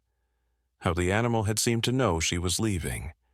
How she had marked the territory as if making a statement about belonging and protection. "I'm coming," Lily whispered to the window. "I'm coming to help keep our promise." Pine Ridge Forest looked the same when Lily returned, its familiar trees and trails unchanged on the surface. But the atmosphere in the community had shifted dramatically. Signs reading "Jobs Not Bears" and "Progress Means Prosperity" dotted some lawns, while others displayed "Protect Pine Ridge" and "Sanctuary Not Sacrifice Zone." North Star Mining Corporation had moved quickly, setting up a headquarters in the town and beginning a public relations campaign emphasizing economic benefits and minimal environmental impact. Their representatives spoke of surgical extraction techniques, restoration plans, and most persuasively, hundreds of high-paying jobs in a region still struggling with unemployment. The Watsons' cabin had become an informal headquarters for the sanctuary protection effort. When Lily arrived, she found Marcus, her parents, and a dozen community activists gathered around maps and documents spread across their dining table. "Lily," Emma exclaimed, embracing her daughter tightly. "We've missed you so much. Thank you for coming home." Noah hugged her next, his face showing both joy at her return and worry about the situation. "You didn't have to cut your program short, but we're grateful you did." "Of course I came," Lily said simply. "I made a promise." Marcus brought her up to speed on the situation. North Star Mining was primarily interested in a ridge on the eastern edge of the sanctuary, a ridge that happened to be part of the territory frequented by the Bear family they had helped years ago. Their initial surveys suggest copper, nickel, and possibly rare earth elements, Marcus explained, pointing to geological maps. "Valuable enough that they're willing to fight hard for access." "What can I do to help?" Lily asked, studying the maps. "Your story, your connection with the Bears, was powerful enough to change minds before," Emma explained. "We're hoping it might work again. North Star is holding a town hall meeting tomorrow night. We'd like you to speak." "But there's more," Noah added. "We haven't seen the Bear family in over a month. Not on any of the trail cameras, not anywhere in their usual territory. It's like they've vanished." Lily felt a chill run through her. That's not possible. They wouldn't abandon their territory unless something forced them out. "North Star has been conducting preliminary surveys with permission from the state," Marcus acknowledged. "Helicopter flyovers, ground teams taking samples. The disturbance might have driven the bears to seek quieter areas deeper in the forest. Or something might have happened to them," Lily said quietly, voicing the fear no one wanted to acknowledge. That evening, after the meeting broke up, Lily sat alone on the back porch, looking out at the forest that had been her classroom and playground throughout childhood. The mother bear's fur remained in the vial around her neck, a tangible connection to the promise she had made. On impulse, Lily rose and walked to the edge of the forest. The summer evening was warm, fireflies beginning to flicker among the trees. She closed her eyes and tried to feel what she had felt years ago, that inexplicable connection that had drawn her to follow an injured bear into the woods. "Where are you?" she whispered to the darkening forest. "I came back to help. I need to know you're safe." For long minutes, she stood in silence, listening to the familiar sounds of the forest at dusk. Birds settling for the night, the rustle of small creatures in the underbrush, the soft sigh of wind through pine needles, but no huffing sound of a bear, no crack of branches beneath heavy paws. Disappointed but not deterred, Lily returned to the cabin. She would need a different approach. The town hall meeting the next evening was tense from the start. The community center was packed, with clear divisions between those supporting the mining operation and those opposing it. North Star's representatives were polished and professional, armed with charts showing economic projections, computer animations of their minimally invasive mining techniques, and testimonials from communities where they had operated previously. "The copper and rare earth elements beneath Pine Ridge are essential components for green energy technology," explained Bradley Reynolds, North Star's executive vice president. "Solar panels, wind turbines, electric vehicle batteries all require these minerals. By responsibly extracting these resources, Pine Ridge can contribute to fighting climate change while creating economic opportunities locally." It was a compelling argument that resonated with many in the audience. When Reynolds showed slides of reclaimed former mining sites, lush with vegetation and seemingly pristine, even some sanctuary supporters looked swayed. When the time came for community responses, Noah spoke first, emphasizing the unique nature of the sanctuary and the precedent that would be set by allowing industrial activity within its boundaries. Others followed, arguing both for and against the proposal with increasing emotion. Finally, it was Lily's turn. At 13, she was easily the youngest speaker, and the room quieted as she approached the microphone. She had prepared notes but set them aside, deciding instead to speak from the heart. My name is Lily Watson. When I was very young, I followed an injured mother bear into the forest. Many of you know that story, how the bear trusted me, how we helped her and her cubs, how that experience changed how we understood these animals.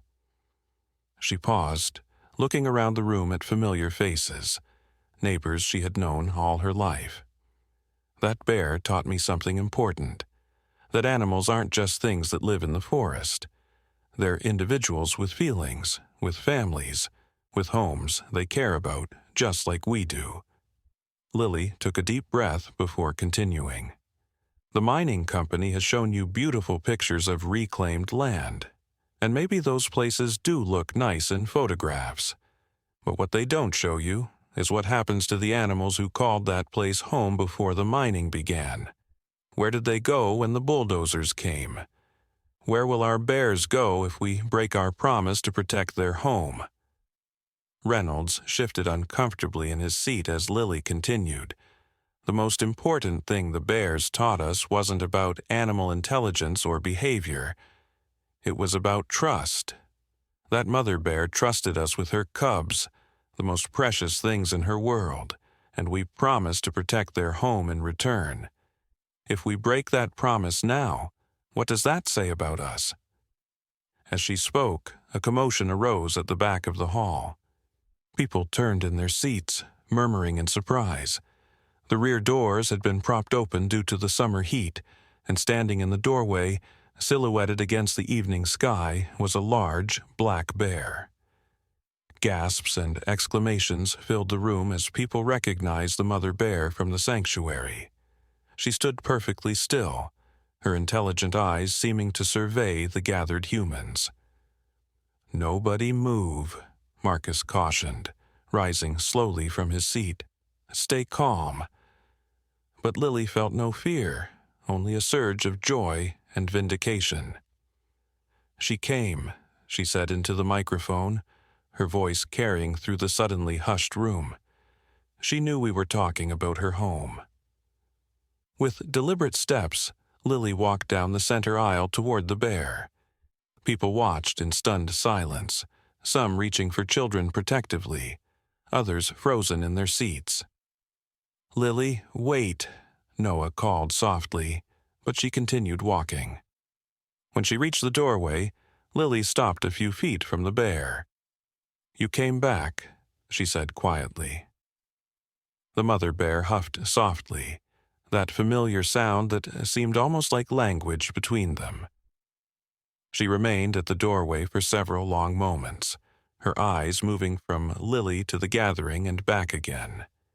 Then, with a final huff, she turned and moved unhurriedly back toward the forest edge, stopping once to look back. Without hesitation, Lily followed. "Lily!" Emma called, starting after her daughter, but Noah caught her arm. "Wait," he said, his voice filled with wonder. "Look." At the forest edge, the mother bear was not alone. Standing in the shadows were two younger bears, her now adult offspring, and between them, two small cubs peered curiously at the human commotion. 3 generations, Marcus whispered in awe. "She's showing us 3 generations that call this forest home." People began streaming out of the community center, maintaining a respectful distance but drawn by the extraordinary sight. Reynolds and the other North Star executives followed, their expressions shifting from concern to fascination as they watched Lily standing calmly near the bear family. The mother bear made no threatening moves, simply standing with her family at the boundary between forest and town, between wilderness and civilization. Her presence spoke volumes without a single human word being necessary. Reynolds approached Marcus, his corporate Polish momentarily abandoned. "Is this normal behavior for these bears?" Marcus shook his head. "There's nothing normal about the relationship between these bears and this community, Mr. Reynolds. That's exactly what we've been trying to tell you." The bears remained at the forest edge for perhaps 10 minutes, allowing themselves to be seen, allowing their presence to register with every witness. Then, with a final look toward the gathered humans, the mother bear led her family back into the protective darkness of their forest home. In the silence that followed their departure, Reynolds cleared his throat. "I think," he said slowly, "that North Star needs to reconsider its position regarding Pine Ridge Sanctuary." The bears' dramatic appearance at the town hall meeting became international news overnight. Video footage captured on phones spread across social media and news outlets, accompanied by headlines like "Bears Attend Meeting About Their Home" and "Wild Animals Join Conservation Debate." Wildlife experts, psychologists, and philosophers debated the significance of the event. Had the bears simply wandered near the meeting by coincidence? Had they been drawn by the gathering of humans in an unusual location? Or had they somehow understood that their territory was under discussion? For the residents of Pine Ridge, who had witnessed the bears' behavior over years, there was little doubt. The timing was too perfect, the bears' calm demeanor too deliberate to be coincidence. The mother bear had made her statement, and it had been understood by those with eyes to see. North Star Mining officially suspended their petition for access to the sanctuary 3 days later. Their public statement cited unique ecological and cultural factors that make Pine Ridge unsuitable for resource development at this time. Privately, Reynolds admitted to Marcus that the company couldn't face the public relations nightmare of being seen as destroying the home of bears who had demonstrated such extraordinary behavior. For Lily, the bear's appearance confirmed what she had always felt, that the connection between her family and the bear family went beyond normal human-animal interactions. It was a relationship built on trust, respect, and a kind of communication that science was only beginning to understand. The morning after the town hall meeting, Lily ventured into the forest alone, following trails she had known since childhood. She carried no phone, no camera, nothing that would create a barrier between herself and the forest she sought to understand. In a small clearing about 2 miles from the cabin, she found what she was looking for: fresh bear tracks in the soft earth near a stream.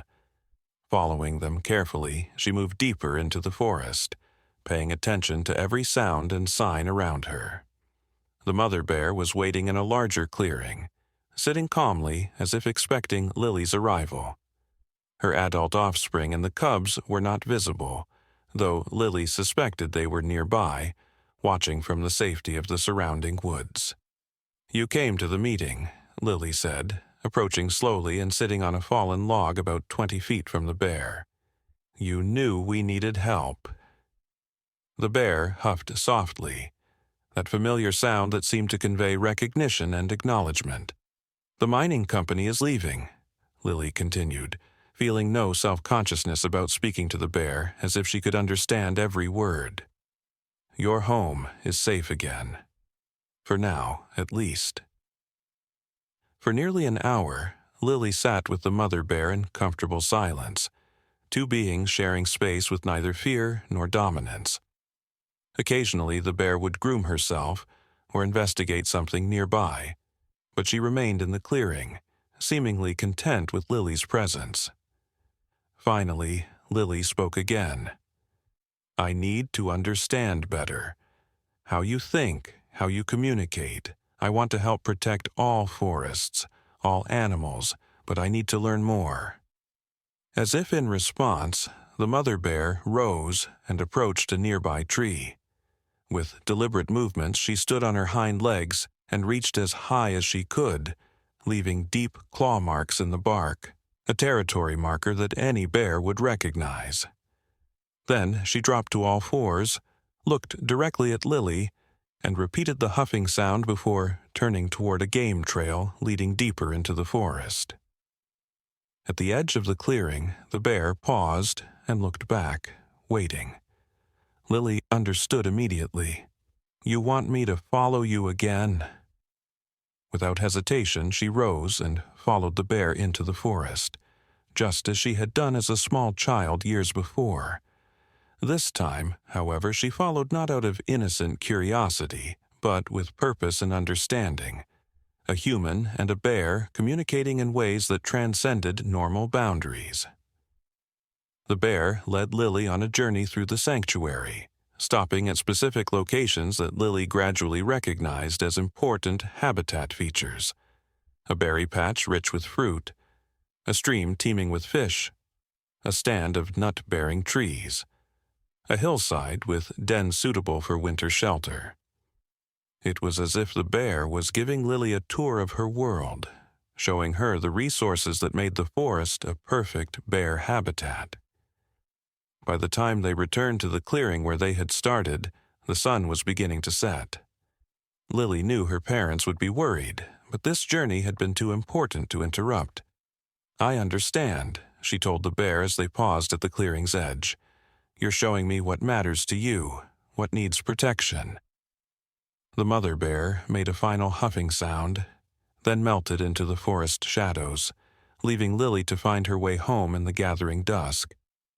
She was not afraid. These trails were as familiar to her as the hallways of her own home.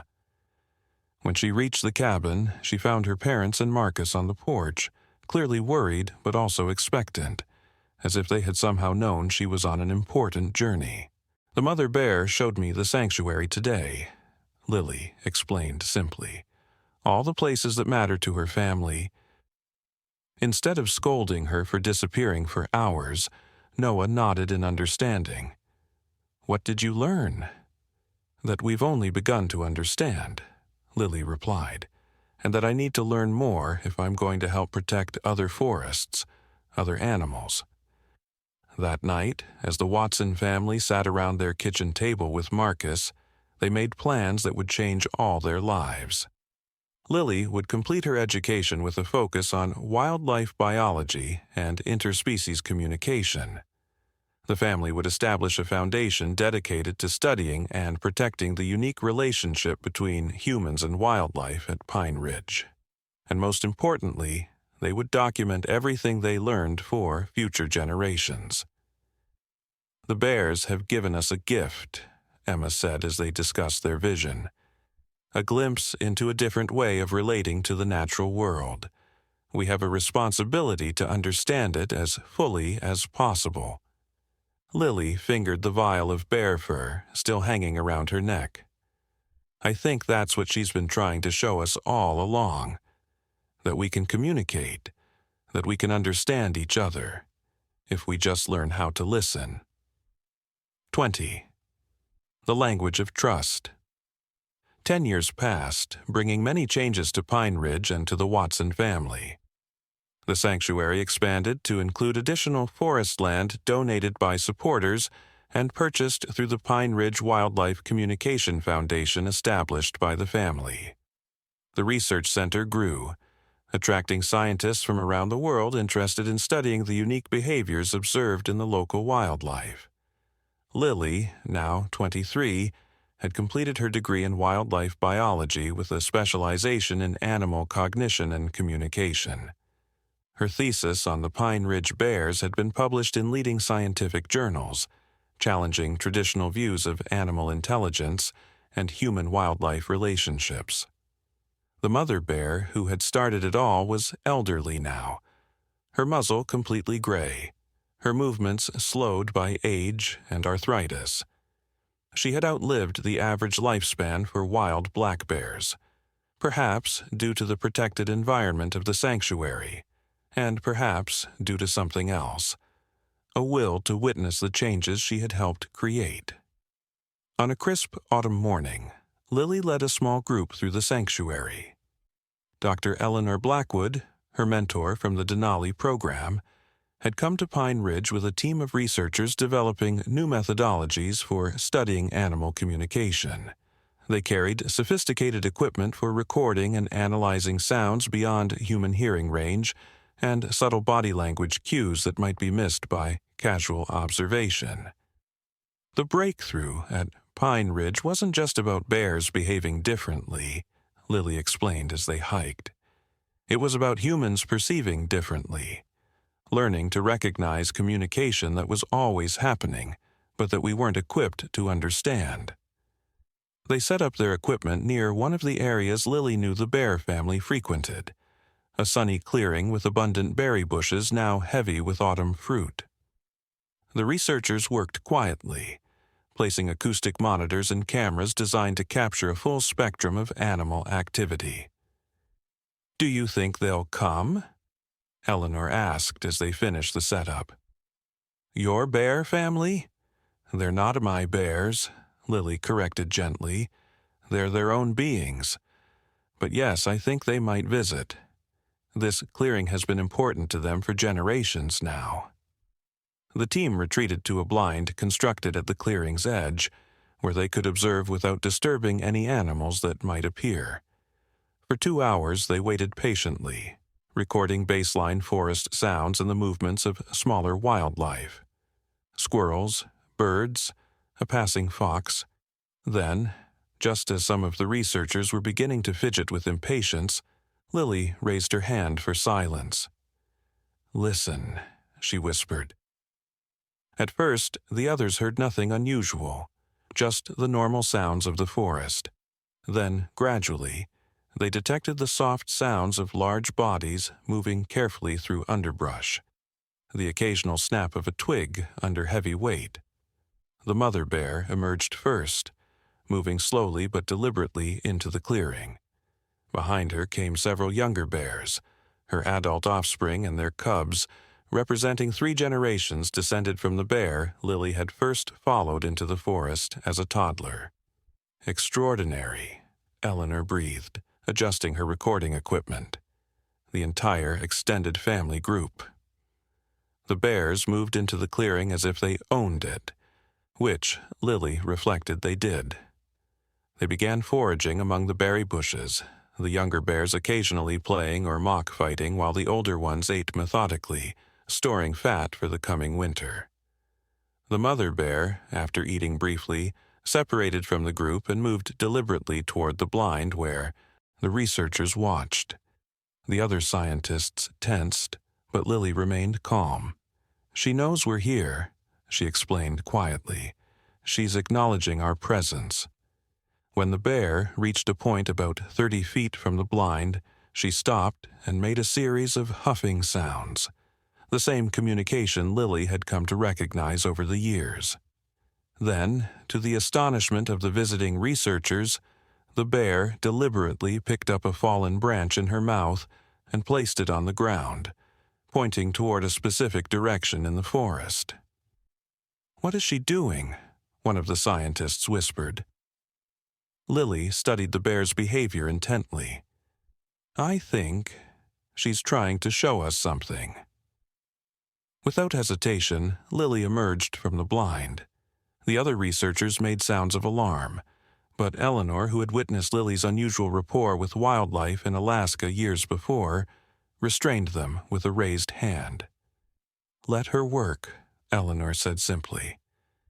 "This is what she does." Lily approached the mother bear slowly, maintaining eye contact. "What is it? What do you want to show us?" The bear huffed again and nudged the stick with her nose, then looked in the direction it pointed. After a moment, she turned and began walking slowly in that direction, pausing to look back at Lily. "She wants me to follow," Lily said over her shoulder to the astonished researchers. "Just like she did when I was a child." "Lily, be careful," Eleanor cautioned. But she was already following the bear into the forest, maintaining a respectful distance but matching the animal's deliberate pace. The researchers hurriedly gathered portable equipment and followed, hardly believing what they were witnessing. The mother bear led them on a path through the forest for nearly half a mile, occasionally pausing to ensure Lily was still following. Finally, they reached a small stream where the bear stopped and looked expectantly at Lily. At first, Lily saw nothing unusual, just the clear water flowing over rocks, the surrounding vegetation, the normal forest scene. Then she noticed what the bear was showing her. The water level in the stream was unusually low for autumn, with exposed rocks that would normally be submerged. The stream is drying up, Lily realized aloud. Something's wrong with the watershed. The bear huffed again, moving upstream with purpose. The group followed, and after another quarter-mile, they discovered the problem. A fallen tree and accumulated debris had created a dam, diverting much of the stream's flow away from its normal course. This stream feeds the berry clearing, Lily explained to the others. If it dries up, the berry bushes will die eventually.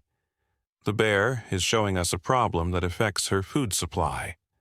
The researchers stood in stunned silence, absorbing the implications of what they were witnessing. A wild animal not only recognizing an environmental problem but deliberately leading humans to it, apparently seeking their intervention. This goes beyond anything documented in scientific literature, Eleanor said finally, her voice filled with awe. This is not just intelligence or problem-solving. This is interspecies cooperation at a level we didn't think possible. The mother bear watched them from the stream bank, her intelligent eyes moving between the humans and the blocked waterway. The message couldn't have been clearer if she had spoken in English. This is broken. Can you fix it? We'll need to clear the blockage, Lily said, examining the makeshift dam. It's beyond what the bears could manage with their strength and tools, but relatively simple for humans with the right equipment. As the researchers discussed how to address the problem, the mother bear made a soft huffing sound that Lily had come to recognize as satisfaction or approval. Then, with a final glance at the humans, she turned and walked back toward her family waiting in the berry clearing. Within days, a team from the sanctuary carefully removed the blockage, restoring the stream's natural flow. Trail cameras captured the bear family returning to investigate, the mother bear examining the repaired waterway with what appeared to be deliberate attention to the changes. What we're witnessing is nothing short of revolutionary, Eleanor told journalists who had gathered to report on the unprecedented cooperation between humans and wild bears. These animals aren't just responding to their environment, they're actively seeking to shape it, and they're intelligent enough to recognize when a problem requires human assistance. For Lily, the incident confirmed what she had always believed, that the relationship between her family and the bears transcended normal understanding of human-wildlife interaction. It wasn't just habituation or conditioning. It was genuine communication based on mutual trust and respect. 5 years later, Pine Ridge Sanctuary had become the leading center for research into animal, communication, and cognition. The methodology developed there, based on patience, respect, and careful observation, had been adapted for use in wildlife preserves around the world, leading to breakthrough insights into the intelligence and emotional lives of countless species. Lily, now 28 and with a doctorate in comparative cognition, had just returned from a year abroad where she had helped establish similar research protocols in sanctuaries across 4 continents. Her work was transforming how humans interacted with wildlife globally, creating protected spaces where animals could choose to communicate with humans on their own terms. It was a crisp autumn day when Marcus called with news that sent Lily rushing back to the heart of the sanctuary. The mother bear, now elderly by any measure of bear longevity, had been seen making her way slowly to a particular clearing, the same one where she had first allowed a toddler Lily to approach her injured leg all those years ago. She's moving deliberately, but very slowly, Marcus reported.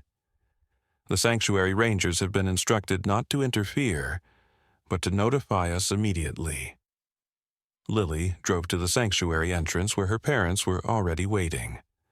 Noah's hair had turned gray, and Emma moved more slowly than in years past, but their eyes still shone with the same wonder that had embraced their daughter's extraordinary connection with the bears. "Do you think she's ill?" Emma asked as they hiked the familiar trail together. "She's very old for a wild bear," Noah replied gently. 25 years at least, from what Marcus has documented. Lily said nothing, feeling a tightness in her chest that went beyond words. The bond she shared with this particular bear transcended ordinary human-animal relationships. It was something neither science nor language could fully capture. A connection formed when an injured mother and a compassionate child had crossed boundaries that most believed uncrossable. They found the mother bear lying in a patch of dappled sunlight at the clearing's center. She was breathing slowly, her once powerful body now thin and frail with age. Surrounding her at a respectful distance were her offspring spanning 3 generations. Adult bears who had been cubs when Lily first met them, younger bears born in subsequent years, and the youngest generation, cubs who watched with curious eyes as the humans approached. Lily knelt beside the ancient bear, placing a gentle hand on her graying fur. The bear's eyes opened, still bright with intelligence despite her weakened state. She made the familiar huffing sound, softer now but unmistakable to Lily's ears. "She's been waiting for us," Lily said softly, tears filling her eyes. She knew it was time. Noah and Emma joined their daughter, the 3 humans sitting in a semicircle near the bear, who had changed their lives and, in some profound way, changed the relationship between humans and wildlife forever. "She came back to where it all began," Emma observed, her voice thick with emotion. For several hours they sat with the mother bear as her breathing grew more labored. The younger bears moved restlessly at the clearing's edge, but the older ones, those who had known Lily since their cubhood, maintained a solemn vigil alongside the humans. As the afternoon light began to fade, the mother bear made a more deliberate effort to move. With what seemed like tremendous will, she raised her massive head one last time and fixed her gaze on Lily. Their eyes met in a moment of perfect understanding. Human and bear, 2 intelligent species whose paths had crossed and forever altered each other's journey. The bear extended one paw, and Lily gently took it between her hands. For a breathtaking moment, it seemed as though 2 worlds had merged, the human world of conscious thought and articulated knowledge, and the bear world of instinct, memory, and unspoken wisdom. "Thank you," Lily whispered, tears streaming freely down her face, "for trusting us, for showing us a better way." The mother bear made one final, soft, huffing sound, the same communication she had used since that first encounter in the forest. Then her eyes slowly closed, and her breathing stilled.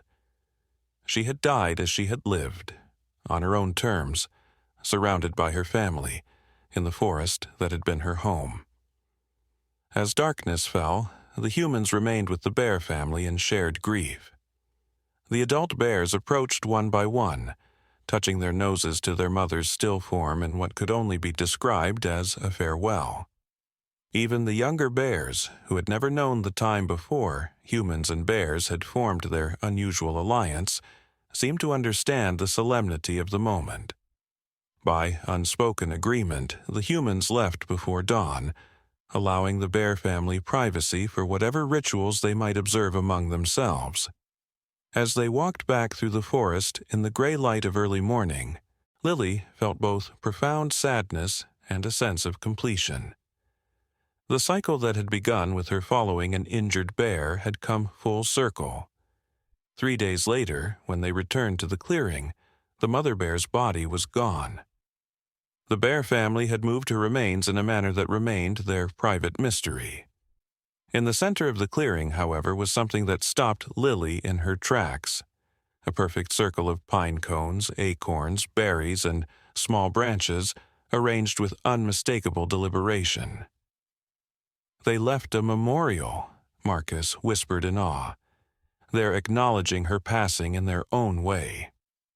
In the months that followed, the bear family continued to inhabit their territory within the sanctuary, led now by the mother bear's oldest daughter. They maintained their unusual comfort with human presence, particularly with Lily and her family. The communication and trust that had been established continued to grow and evolve, proving that it hadn't been unique to one remarkable bear, but had become a cultural inheritance passed from one generation to the next. On the one-year anniversary of the mother bear's passing, the Watson family and sanctuary staff gathered in the clearing to dedicate a simple stone marker. It bore no name, for the bear had needed none among those who knew her, only the outline of a bare paw and the words, "She taught us to listen." As the small ceremony concluded, Lily noticed movement at the forest edge. The bear family had gathered, watching the human ritual with apparent understanding. The new matriarch, so like her mother in appearance and manner, made the familiar huffing sound that had become a bridge between species. Lily approached the edge of the clearing, stopping at a respectful distance from the assembled bears. "We remember her too," she said simply. "We won't forget what she taught us." The matriarch huffed again, then deliberately rose on her hind legs, not in threat but in acknowledgement, before leading her family back into the forest depths. That evening, as the Watson family sat on their cabin porch watching fireflies rise from the darkening forest, Lily finally put into words the lesson that had shaped her life's work. "What the mother bear gave us wasn't just trust or communication," she said thoughtfully. "It was perspective. She showed us that the boundaries we create between species, between humans and the natural world, are largely of our own making. When we're willing to set aside our assumptions about what animals can understand or feel, when we truly listen and observe with an open heart, we discover connections that have been there all along." Noah nodded, his weathered face thoughtful in the fading light. She chose to initiate contact. She chose to trust. That changes everything we thought we knew about wild animals. "Not just wild animals," Emma added softly. "It changes how we understand ourselves. If a bear can choose compassion over fear, can recognize the humanity in a small child and respond with trust rather than aggression, what does that tell us about our own capacity for connection?" Lily smiled, feeling the weight of the small vial she still carried, the mother bear's fur preserved from that first farewell years ago.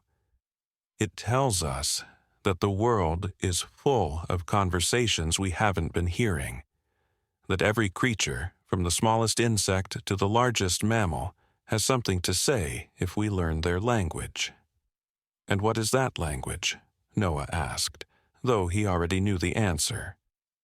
"Respect," Lily replied simply. "Patience, willingness to listen without imposing our expectations. The mother bear didn't learn human language. We learned to understand her on her terms.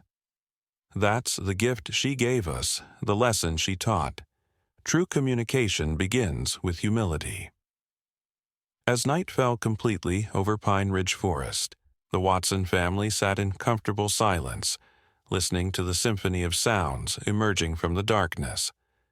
The hooting of owls, the chirping of crickets, the occasional distant call of coyotes. Each sound was a voice, each creature a being with its own experience of the world. Thanks to one extraordinary bear and one open-hearted child, those voices would be heard and respected for generations to come. The forest would remain a sanctuary, not just for wildlife, but for the precious, fragile bonds that can form when different species choose trust over fear, curiosity over prejudice, connection over separation. In the years that followed, as Lily's work spread around the world, as new methodologies for understanding animal communication transformed humanity's relationship with wildlife, as forests and creatures that might have been lost were protected and preserved, the lesson of the mother bear echoed through every success. The natural world has always been speaking to us. All we needed to do was learn how to listen. And somewhere in the depths of Pine Ridge Forest, generations of bears continue to remember the human child who followed an injured mother, reaching across the boundaries of species with compassion and curiosity, beginning a conversation that would ultimately change how we understand our place in the great web of life that connects all living things. For in the end, this was the mother bear's greatest gift and most profound lesson: the understanding that we are not separate from nature but an integral part of it, capable of communion with all living beings when we approach them not as masters or observers, but as humble fellow travelers on the journey of life, each with our own wisdom to share and our own lessons to learn.